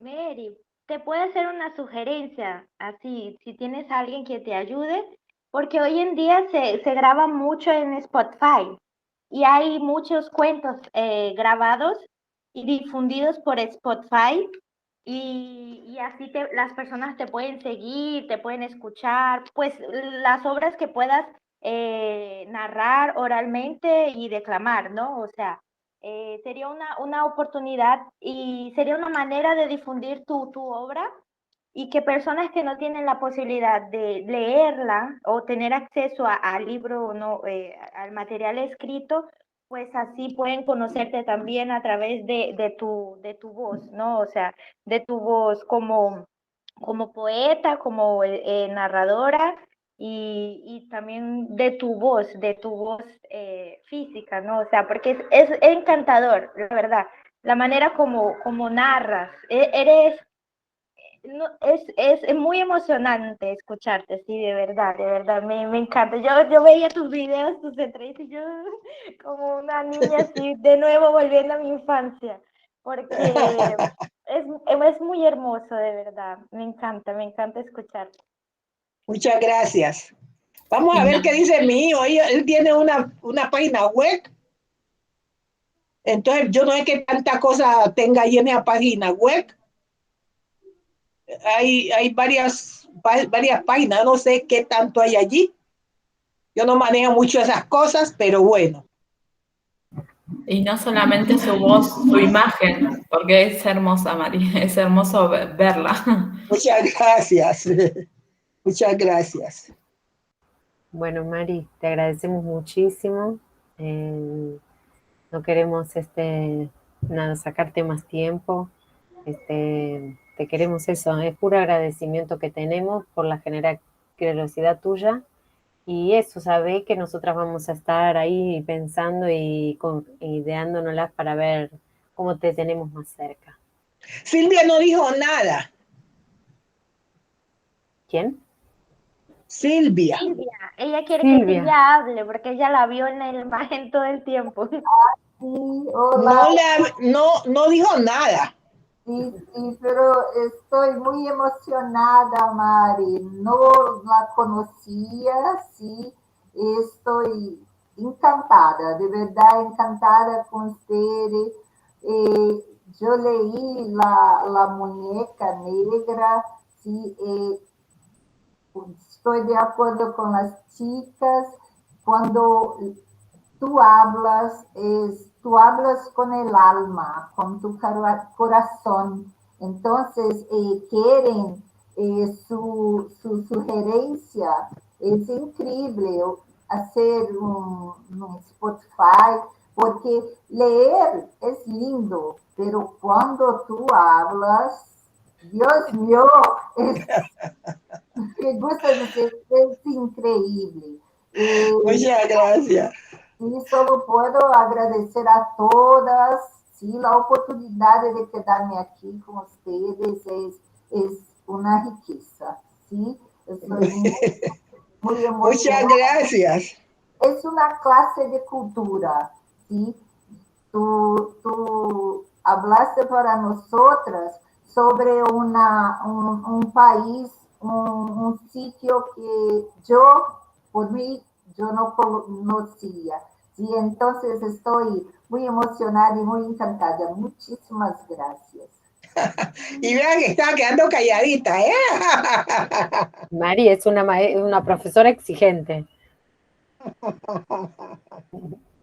Me gustaría que alguien, yo no sé, alguien me mandó su WhatsApp. No me gustaría perderla a usted.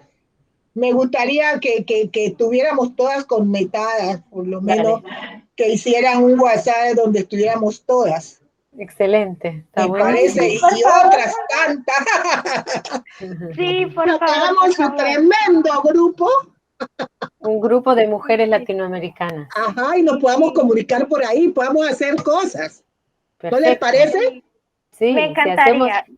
este video lo voy a subir a YouTube y después si queremos hacer podcast, como dijo Keren, los podemos subir a Spotify. Carol sabe bastante de eso, ¿no, Carol?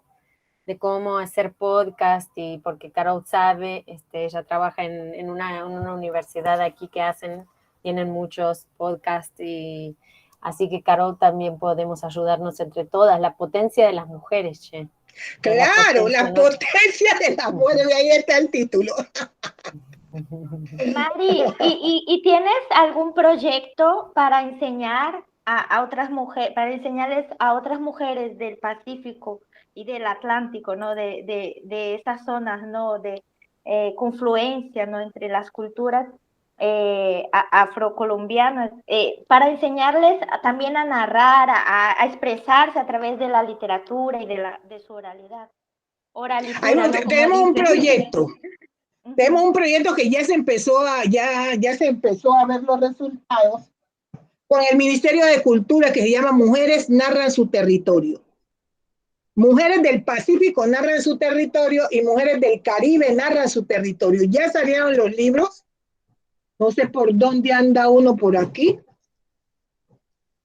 Moisés, ¿usted ha visto uno de esos libros? Mujeres narran su territorio. Vean, mujeres narran su territorio. Entonces tenemos Caribe, mujeres del Pacífico. Vamos a ver.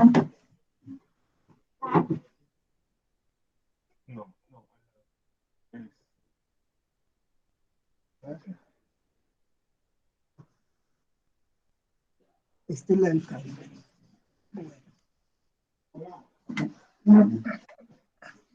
Aquí tenemos, este es el de las mujeres del Caribe narran su territorio. Entonces hemos hecho hemos recogido, yo soy una de las encopiladoras de esto. Esta es la del Caribe y la del Pacífico. Por aquí debe andar, pero no sé a dónde, mi hijo que logró localizar narran su territorio. Entonces estamos haciendo el trabajo.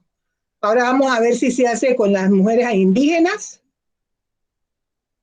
y luego con las andinas. Pero se está trabajando en eso y en Brasil también podíamos hacer eso, ¿eh? Sí. Sería maravilloso. Me parece que podíamos recoger, hacer una investigación y proponerlos a unas chicas que ustedes ya sepan, y bueno, a quienes quieran, si de Brasil y que otros países. Victoria, la chica que estaba acá, es mi alumna y ella es escritora. Bueno. Ella es escritora, la podemos invitar, ¿no? Y buscar en la universidad o en otros espacios, en las favelas. Bueno, entonces hagamos el trabajo. Las mujeres no nos podemos dar el lujo de reunirnos por reunirnos. Sí. De una reunión de mujeres tiene que salir siempre algo positivo, algo nuevo, algo diferente. Entonces, vamos a hacer la encopilación de un grupo de mujeres brasileras y de no sé qué otra parte, y podemos cuadrar un libro. Vamos a buscar entonces cómo lo publicamos, si hacemos entre el ministerio allá, ministerio acá, no sé, buscamos la manera para que sea bilingüe. Sí. Y a ver, pues entonces. Y es maravilloso. Nos ponemos las pilas. porque no se conoce mucho sobre la cultura colombiana. Así, siempre, en Brasil se habla mucho de la cultura, de la literatura argentina, de escritores. De Colombia, pues Gabriel García Márquez, y no se conocen muchas mujeres. Alejandra incluso tiene un proyecto de investigar, ¿no? A las mujeres, a las escritoras, en fin, intelectuales mujeres. Y cuando se habla de Colombia, la gente no conoce mucho a nuestro país, ¿no? A nuestra literatura y a la literatura escrita por mujeres y mujeres negras, No, indígenas. sobre todo la de las mujeres. Sí. Ahí sí. Vean, entonces estos son así, está la foto de la persona y los poemas, así viene. Sí, Vean. Mari, vamos a hablar con la gente que es de acá, de esta... Tenemos una editorial en la universidad. Ah, bueno, entonces eso es lo que... Bueno, es que esto no puede ser así. Nosotros tenemos que salir con algo de aquí. Hay que hacer la investigación y entonces... Manos a la obra, señoritas. Y vamos a hacer el WhatsApp donde vamos a incluir a las otras. Y además vamos a hacer que vamos a estar publicándonos. Vamos a estar publicándonos en el WhatsApp poemas de diferentes personas que los demás nos vayan leyendo. Y bueno, vamos a estarnos alimentando por ahí, por el WhatsApp. Mari, tuve una idea también, de hacer un proyecto para enseñarles portugués a las comunidades donde tú vives, porque así ellos pueden aprender, las chicas y los niños y las niñas, adolescentes, en fin, todos pueden aprender también portugués y leer los brasileños, sí, porque pues las traducciones siempre tardan más, ¿no? Pero así sí, claro, habrá un intercambio cultural, ¿no? Colombia, Brasil, iniciándose a través de la literatura y yendo a otras esferas, ¿no? Ok, entonces eso lo vamos a hacer, pero primero vamos a buscar estas personas, estas escritoras, y entonces las argentinas también, ¿no? Hay que investigar que sea un libro de peso, no cualquier libro, ¿eh? Vamos a buscar. Y Mari, si tú tienes alguna otra sugerencia de alguien que quieras que pueda también participar del laboratorio, tú nos dices que nosotros invitamos a 2 escritoras cubanas para los próximos encuentros, pero tú puedes también indicarnos otras, y ahí podemos ir armando la antología con las escritoras y las narradoras que puedan venir, que puedan pasar por el laboratorio. Tú nos dices, tú debes conocer más personas que estén en ese área que nosotras. Sí, claro, siempre conoce uno, ¿no? Así que vamos a empezar con esta cosa. Dale, las chicas entonces pueden hacer un grupo de WhatsApp y ahí nos lanzamos. Nosotros ya nos estamos lanzando, ya nos lanzamos al despeñadero. Con algo tenemos que salir. Nos vamos a leer, vamos a empezar por leernos nosotras mismas y vamos a ir investigando y vamos invitando a otras. Dale. Para que formen parte de este colectivo de mujeres. Dale, genial, Mari. Muchísimas gracias. Bueno. Bueno, muy bien. Le agradezco a todos, a todas, una potencia absoluta en nuestro encuentro de hoy, sobre todo a Mary. Pero también una foto. Sí, saqué varias. Tengo una foto porque hay. Saqué. Una foto aquí de estas señoritas. Saqué varias. Tenemos varios registros de este momento tan hermoso. Agradezco muchísimo, el agradecimiento es muy importante. Elda, espera un momento, voy a sacar otra. Voy a sacar otra foto ahora. Voy a sacar otra. Ahí está. Muy hermosas todas. Bueno, así que ya sabemos, de esto así va a salir mucho.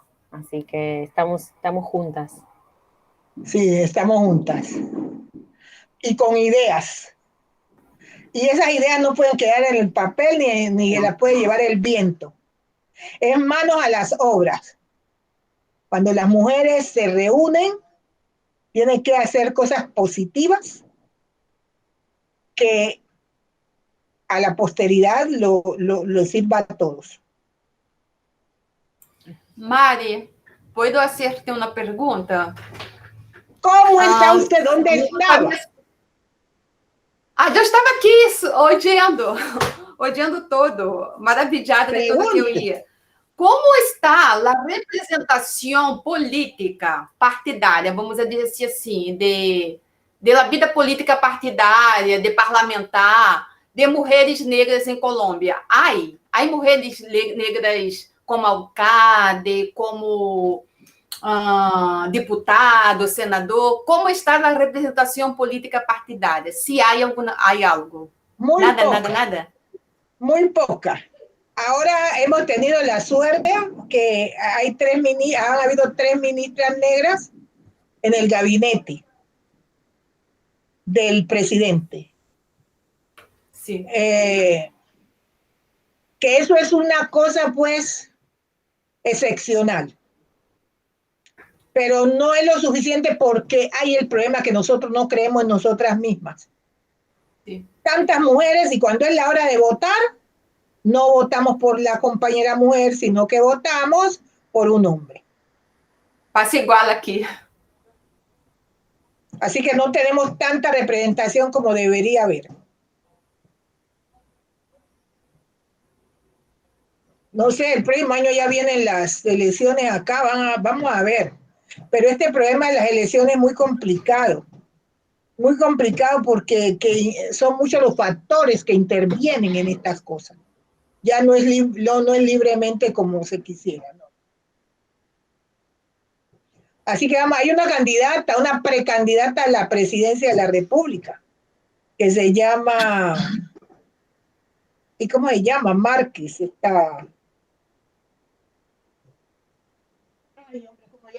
¿cómo se llama la precandidata a la presidencia? Márquez está, no me acuerdo. Bueno, entonces, es una mujer joven, Márquez se llama, pero es que mi hijo ya me la va a buscar. Entonces estamos acéfalas de problemas, por los problemas políticos, las mujeres no. Y es por nosotras mismas, como le digo, porque si nosotros nos pusiéramos las pilas y vamos a sacar a las mujeres adelante, pero a la hora de la verdad votamos por los hombres. Francia Márquez está de precandidata a la presidencia de la República. La gente dice que no va a llegar a ninguna parte. Bueno, no va a llegar, pero es la que se ha aventurado. Ella es abogada, ella es de los derechos humanos. Bueno, entonces ella es la que se ha aventurado, entonces bueno, hay que jalarle a ella, digo yo.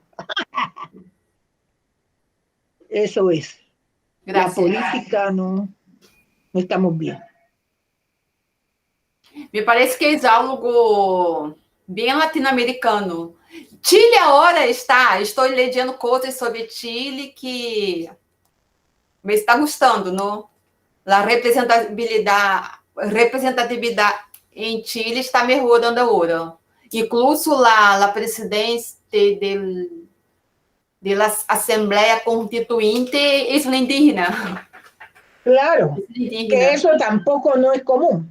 Sí. Los negros y los indígenas hemos estado marginados. Pero los indígenas son más unidos que los negros. Ellos escuchan voces. Los negros no. Estamos reunidos, pero de pronto creemos que nosotros somos los que podemos hacer eso y no el otro. Sí. Entonces no vamos a navegar al mismo norte, sino que unos se van al sur, otros se van al este, y entonces así no podemos llegar a ninguna parte. Si nos reunimos un grupo de mujeres para tal cosa, nosotros tenemos que ser fiel a eso. Nosotros ahora ya estamos comprometidas con un proyecto aquí. Un proyecto de conseguir unas mujeres, hacer una antología de mujeres que escriban, de poetas o escritoras, lo que sea. Vamos a hacer eso. Una antología de mujeres latinoamericanas Sí. y del Caribe. Sí. Entonces va a haber de Brasil, va a haber de Colombia, va a haber de Argentina, va a haber de Uruguay, de Paraguay, de donde ustedes consigan personas que saben, que pueden escribir, para darle más voz y más reconocimiento a estas mujeres. Es que el problema no es que seamos unas, es que tenemos que ser muchas. Sí. Y ahí es donde uno se equivoca y no avanza. Porque uno quiere ser uno y los demás ¿qué? Ahorita tenemos un problema aquí en Colombia. Se ha armado, aquí se saben armar los problemas de la nada, pues. Estamos en un problema porque han sacado a los grandes escritores, han sacado como a 7 de los grandes, que no van a la feria del libro de Madrid, financiado por el Ministerio de Cultura y el Ministerio del Interior y Relaciones Exteriores, Ministerio de Cultura y de Relaciones Exteriores.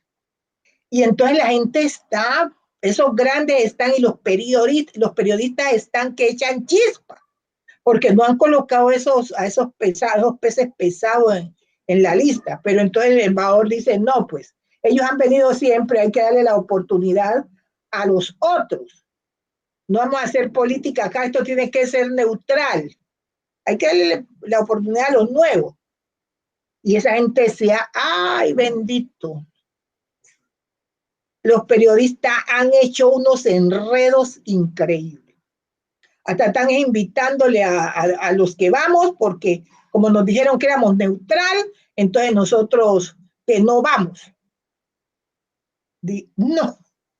Como quien dice, Colombia es el país invitado, entonces dañan pues la ida de, como no fueron esos tipos, entonces van a dañar la ida para todos. Y a quererlo utilizar a uno, que porque dijeron porque él dijo que éramos neutral, que no era no quería